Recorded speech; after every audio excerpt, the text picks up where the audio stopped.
আসসালামু আলাইকুম রহমতুল্লাহি ওয়া বারাকাতুহু। সম্মানিত দর্শক, শেখ হাসিনা ভারতের অবস্থান নিয়ে বাংলাদেশ এবং ভারতে মিশ্র প্রতিক্রিয়া রয়েছে। বাংলাদেশের বহু সংখ্যক মানুষ যেমন মনে করছেন যে শেখ হাসিনা তিনি সেখানে রাজকীয় মেহমান রূপে আছেন, তাকে প্রোটেকশন দেওয়া, তার পক্ষ অবলম্বন করে এবং তার নিরাপত্তা নিশ্চিত করা সহ আগামীতে তিনি যেন তার রাজনীতির যে অধিকার ফিরে পান, সম্মান মর্যাদা ফিরে পান এবং বাংলাদেশের রাষ্ট্র ক্ষমতায় ফিরতে পারেন, এজন্য রাষ্ট্রীয়ভাবে ভারত সর্বোচ্চ শক্তি নিয়োগ করবে, বিনিয়োগ করবে এবং তারা সেই চেষ্টা তদবির করবে। আবার এর প্রতিকূলে ৩ ধরনের মানুষ আছে। এক ধরনের মানুষ মনে করছে যে ভারত এই কাজটি করেছে, অর্থাৎ শেখ হাসিনাকে যে আশ্রয় দিয়েছে এটা খুব মন্দ কাজ করেছে, এই পর্যন্ত বলে তারা চুপচাপ থাকেন। আরেক পক্ষ মনে করছে যে শেখ হাসিনা সেখানে বেঁচে নেই। ভারত নিতান্ত বাধ্য হয়ে তাকে সেখানে আশ্রয় দিয়েছে। কিন্তু যেকোনো কারণে হোক না কেন, এখন তার যে বাঁচিয়ে রাখা বা তার মৃত্যুর খবর গোপন রাখা এটা ভারতের জন্য ফরজ হয়ে গেছে। ভারত এই কাজগুলো করছে। এই ধরনের মানুষ আছে, তারা চিন্তা করছে। আরেক ধরনের মানুষ আছেন, তারা বলছেন যে ভারত মূলত শেখ হাসিনাকে ট্রাম্প কার্ড হিসেবে ব্যবহার করছে। বিশেষ করে বিএনপি, জামাত, এনসিপির যারা নেতৃবৃন্দ তারা মনে করছে যে ভারত মূলত শেখ হাসিনাকে অ্যাজ এ ট্রাম্প কার্ড হিসেবে তাদের বিরুদ্ধে ব্যবহার করছে। ভারত চাচ্ছে সরকারের সঙ্গে একটা বার্গেনিং করার জন্য। বাংলাদেশের সঙ্গে ভারতের ইতিপূর্বে যে সকল চুক্তি রয়েছে সেই সকল চুক্তি যেন সরকার বাতিল না করে। ২ নম্বর হলো যে বাংলাদেশের সঙ্গে ভারতের যে চলমান সম্পর্কগুলো রয়েছে এবং ভারতের এখানে কিছু চাওয়া পাওয়া আছে। বিশেষ করে জঙ্গিবাদ, তারপর এখানে বাংলাদেশে চীনের উপস্থিতি এবং আধিপত্যবাদ, চীনের বিনিয়োগ এবং একই সঙ্গে ভারতের সঙ্গে যে সকল করিডোর রয়েছে এবং ভারতের যে সকল বিদ্রোহী গ্রুপ রয়েছে সেই বিদ্রোহী গ্রুপগুলোকে যেন বাংলাদেশের মাটি থেকে প্রমোট করা না হয়, এ ব্যাপারে ভারত বাংলাদেশের পক্ষ থেকে একটা স্ট্রং সাপোর্ট তারা চাচ্ছে, যে সাপোর্টটি একসেটিভাবে তারা ২০০৯ থেকে একেবারে ২০২৪ পর্যন্ত চোখ বুজে তারা এটা পেয়েছিল, আদায় করেছিল শেখ হাসিনার মাধ্যমে। কাজেই শেখ হাসিনাকে ব্যবহার করে মূলত ভারত এই বার্গেনিংটা করছে। এটা হতে পারে, নাও হতে পারে, কিন্তু মূল যে ব্যাপারটি সেটা হলো রাজনীতিবিদদের নিয়ে রাজনৈতিক বিচার থাকবে, বিশ্লেষণ থাকবে, যেটিকে আমরা ইংরেজিতে বলি স্পেকুলেশন, সেটা থাকবে, স্বাভাবিক ব্যাপার।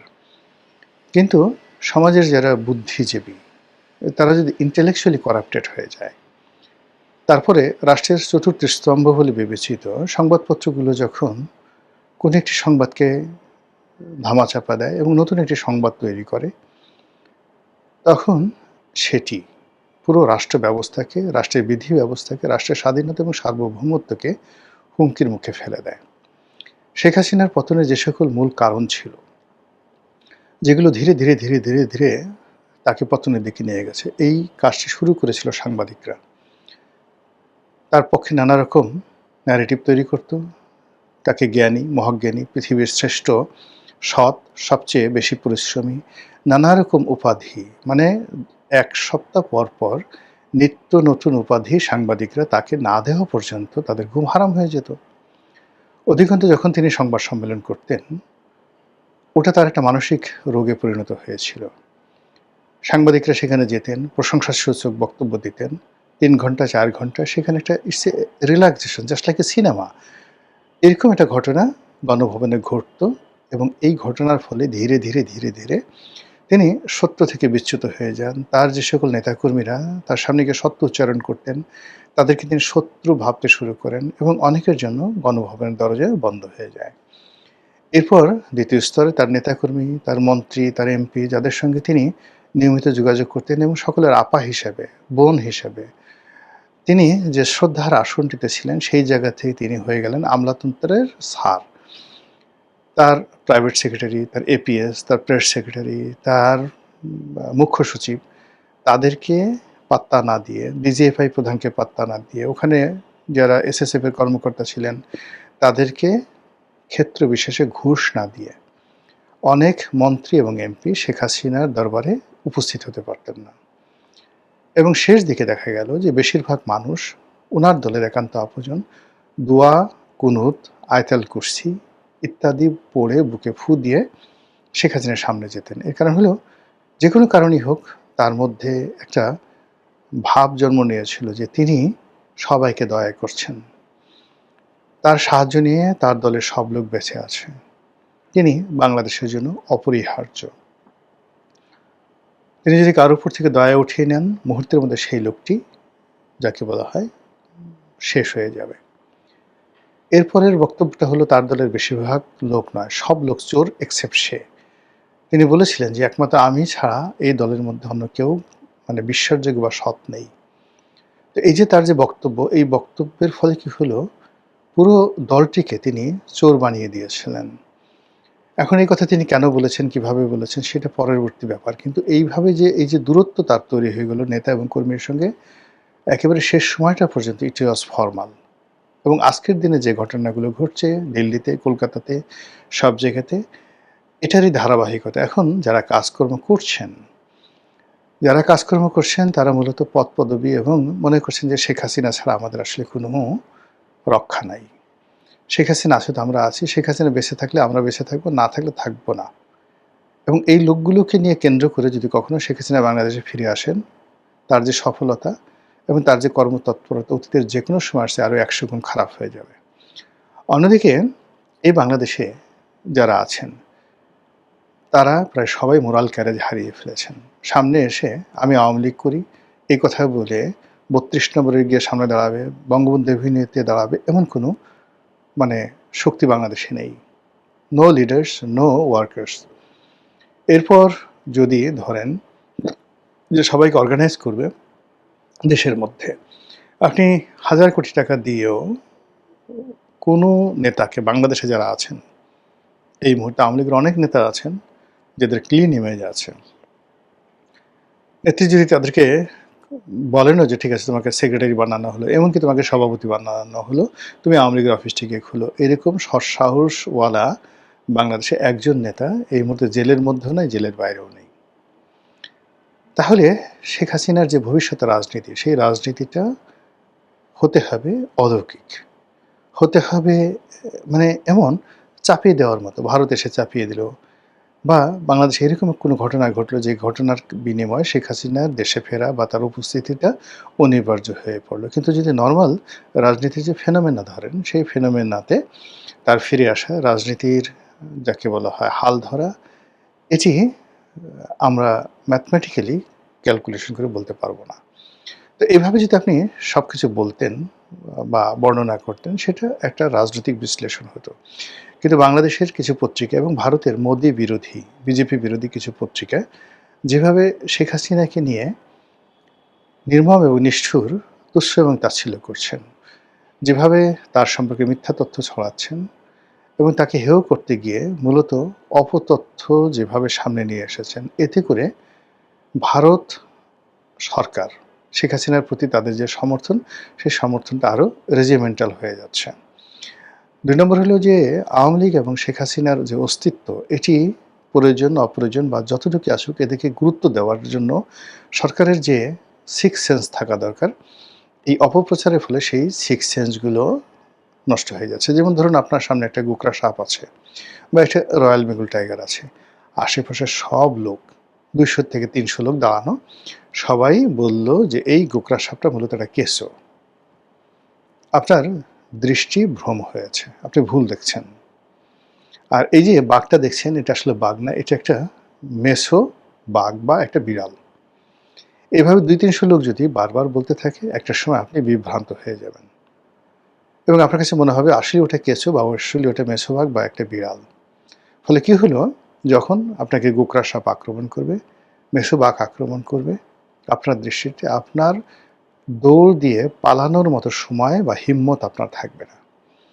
তো এই ক্ষেত্রে যেটা হচ্ছে, শেখ হাসিনার জামানাতেও এই যে যারা বৈষম্য বিরোধী আন্দোলন করেছে কিংবা বিএনপি, জামাত, তাদের যে শক্তিমত্তা, পুরো জিনিসটিকে শূন্য করে দিয়ে তার দলের নেতা, কর্মী একেবারে শেষ সময় পর্যন্ত পুলিশ, ছাত্রলীগ থেকে শুরু করে যুবলীগ সবাই বুঝিয়েছে যে এটা কোনো সমস্যাই নেই আপা, কোনো সমস্যা না, 100% সব কিছু আমাদের নিয়ন্ত্রণে আছে। এমনকি যখন তাকে হেলিকপ্টারে উঠিয়ে দেওয়া হয়েছে, তখন হয়তো বলা হয়েছে বিভিন্ন জায়গা থেকে আপনি জাস্ট ২৪ ঘন্টার মধ্যে আপনি ফিরে আসবেন, আমরা জাস্ট পরিস্থিতি সামাল দিয়ে ২৪ ঘন্টা পরে আপনাকে আবার নিয়ে আসছি। তো এইরকম একটা ইলিউশনের মধ্যে রাষ্ট্র ক্ষমতা যিনি থাকেন তাকে যখন রাখা হয়, তখন আলটিমেটলি তার পতন অনিবার্য হয়ে পড়ে। বর্তমান বিএনপি সরকার এবং সেই বিএনপি সরকারের প্রধান জনাব তারেক রহমান, তারা গত ১৭ বছর ধরে বিভিন্ন কারণে বঞ্চিত, অবহেলিত এবং তথ্য বিভ্রাটে তারা আক্রান্ত। তারেক রহমান সাহেব লন্ডনে ছিলেন, তার বেশিরভাগ কিচেন ক্যাবিনেটের লোকজন লন্ডনে ছিলেন। বাংলাদেশে যারা ছিলেন প্রায় সবারই মেরুদণ্ডের সমস্যা আছে, তাদের যাকে বলা হয় সাইকোলজিক্যাল প্রবলেম আছে।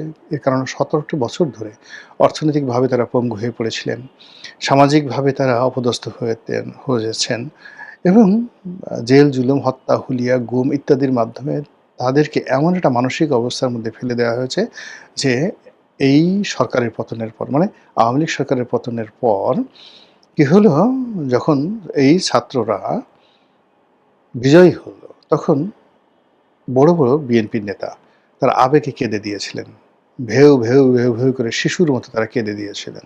সেই কান্নার দৃশ্যগুলো দেখেন। তো যখনই একটা পুরুষ বা একটা নেতা এভাবে কাঁদে, ইট মিনস সে ইমব্যালেন্সড হয়ে যায়।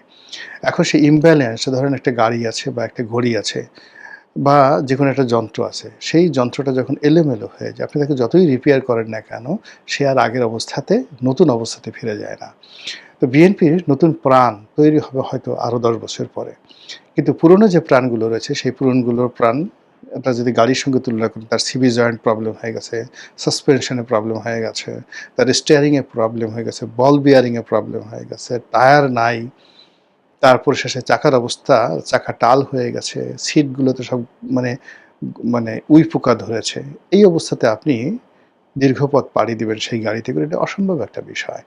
তো এই যখন বাস্তব অবস্থা, সেই বাস্তব অবস্থায় প্রায় সব জায়গাতেই রিপেয়ারমেন্ট দরকার। সেই রিপেয়ারমেন্ট না করে আমাদের যে পত্রপত্রিকাগুলো যে প্রচার করছে যে না ২০৪৫ সন পর্যন্ত, ৫০ সন পর্যন্ত তারেক রহমান সাহেব ক্ষমতায় থাকবেন, তারপর জুবাইদুর রহমান, তারপর জাইমা রহমান, ১০০ বছরের একটা মাস্টার প্ল্যান আলটিমেটলি করে দেওয়া হয়ে গেছে। এবং শেখ হাসিনার জমানাতে যে সকল সাংবাদিকরা ছিলেন, তারা যে নির্বুদ্ধিতা নিয়ে, তারা যে গোবর মার্কা বুদ্ধি নিয়ে, আমরা বলি মাথায় গোবর ভরা, কাউডাং, ওর মাথায় ঘেলু বলতে কিছু নয়, পুরোটাই কাউডাং।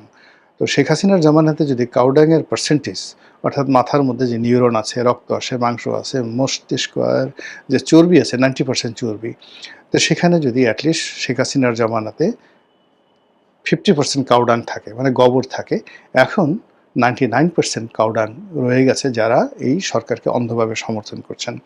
সরকারকে যে সমস্ত লোকজন বাংলাদেশে বা দেশের বাইরে সমর্থন করছেন, এরা প্রায় সবাই মানসিকভাবে বিক্ষুব্ধ, অস্থির, তাদের মধ্যে হতাশা আছে এবং যেটাকে ইন্টেলেকচুয়ালি করাপ্টেড বলা হয়। বুদ্ধিবৃত্তির দিক থেকে তারা অসৎ, তারা বিএনপিকে ভালোবেসে নয়, তাদের প্রতিদ্বন্দ্বী, অপছন্দের মানুষ হয়তো পদপদবি পেয়েছে, এখন তারা পদপদবি পায়নি কিন্তু প্রফেশনে আছে, ফলে ওই জায়গায় থেকে তারা এমন কিছু ন্যারেটিভ তৈরি করছে যে ন্যারেটিভের ফলে বিএনপির আসলে আলটিমেটলি ক্ষয়ক্ষতি হবে। তারা এমন কিছু ন্যারেটিভ তৈরি করছে যে ন্যারেটিভের ফলে শেখ হাসিনার ক্ষমতা আরও বাড়বে, শেখ হাসিনার সঙ্গে ভারতের সম্পর্ক আরও বেড়ে যাবে এবং শেখ হাসিনাকে ভারতের কাছে অনিবার্য করে তুলবে। মূল খবরে আসি, বক্তব্য শেষ করব। মূল খবর হলো, পত্রপত্রিকাগুলো বলার চেষ্টা করছে যে শেখ হাসিনা এখন ভারতের জন্য লায়াবিলিটিস, নরেন্দ্র মোদীর জন্য লায়াবিলিটিস, তাকে তৃতীয় দেশে, চতুর্থ দেশে পাঠানোর জন্য তারা পাগল হয়ে গেছে এবং তারা যে কোনো সময় বাংলাদেশে যদি তাকে হ্যান্ডকাপ পরিয়ে বাংলাদেশে অ্যারেস্ট করে তারেক রহমান সরকারের কাছে হস্তান্তর করে, এতে ওই যে সরকার সমর্থক যে সকল পত্রপত্রিকা রয়েছে তারা আশ্চর্য হবে না। এর কারণ হলো যে ভারত কেবলমাত্র কমার্শিয়ালি ভায়াবল এবং মানে হলেই শেখ হাসিনাকে হস্তান্তর করবে। কিন্তু বাস্তবতা হলো যে বাংলাদেশের সঙ্গে ভারতের যদি সম্পর্ক ধরেন সেই বহুকাল ধরে, এমনকি বঙ্গবন্ধুর জামানাতে ভারত কিন্তু সবসময় একটা ক্যারেক্টারিস্টিক্স বজায় রেখেছে। বাংলাদেশ দখল করার যদি তাদের পরিকল্পনা থাকতো তারা ১৯৭১ সালে করতে পারত। বাংলাদেশ দখলের পরিকল্পনা থাকলে তারা ১৯৭৫ সনের ১৬ই আগস্ট করতে পারত। বাংলাদেশ দখল করার যদি তাদের চেষ্টা থাকতো তারা ইভেন এই যে মানে আগস্ট মাসের ৫ তারিখ বা ৬ তারিখে তারা সেই কাজটি করতে পারত। আপনি যদি বাংলাদেশে ভারতীয় মিলিটারি ৬ তারিখে আসতো, শেখ হাসিনা চলে গেছে, এরপর যদি তারা আসতো, আপনি কি করতেন বলেন? যুদ্ধ করার ছাড়া তো আপনার কোনো উপায় ছিল না। কিন্তু ওই মুহূর্তে পুলিশের, মিলিটারির যে অবস্থা ছিল, সেক্ষেত্রে কারা যুদ্ধ করত? আমাদের আর্মস কোথায় ছিল? অ্যামুনিশন কোথায় ছিল? কিন্তু ভারত এই জিনিসগুলো আসলে কখনোই চেষ্টা করেনি। ভারত শেখ হাসিনাকে আশ্রয় দিয়েছে। তার সঙ্গে, সঙ্গে তারা রাষ্ট্রীয় পর্যায়ে বাংলাদেশের জনগণের সাথে সম্পর্ক স্থাপন, রাষ্ট্রীয় পর্যায়ে বাংলাদেশের সঙ্গে সম্পর্ক স্থাপনের পাশাপাশি বিএনপির সাথে সম্পর্ক স্থাপন এবং দৈনন্দিন কর্মকাণ্ড চালিয়ে নেওয়ার জন্য যা, যা করা দরকার সেই জিনিসগুলো কিন্তু করে যাচ্ছে। এখন এগুলোকে ম্যাটেরিয়ালাইজ করার জন্য যে ডিপ্লোম্যাটিক নলেজ দরকার, ডিপ্লোম্যাটিক এফোর্ট দরকার এবং একই সঙ্গে, সঙ্গে আন্তরিকতা দরকার। সেই জিনিসগুলো সরকার বা সরকারের যারা মিডিয়া রয়েছে বা সরকার সমর্থিত যে সকল বুদ্ধিজীবী রয়েছে তারা সেই কাজগুলো না করে ভারত এবং বাংলাদেশের মধ্যে যেন বিষ তৈরি হয়, বিএনপির সাথে যেন ভারতের সম্পর্ক নষ্ট হয়ে যায়, এই জন্য তারা প্রাণান্ত চেষ্টা করে যাচ্ছে। যার ফলে আল্টিমেটলি বাংলাদেশের জন্য কোনো ভালো ফলাফল আগামীতে অপেক্ষা করছে বলে আমার কাছে মনে হচ্ছে না।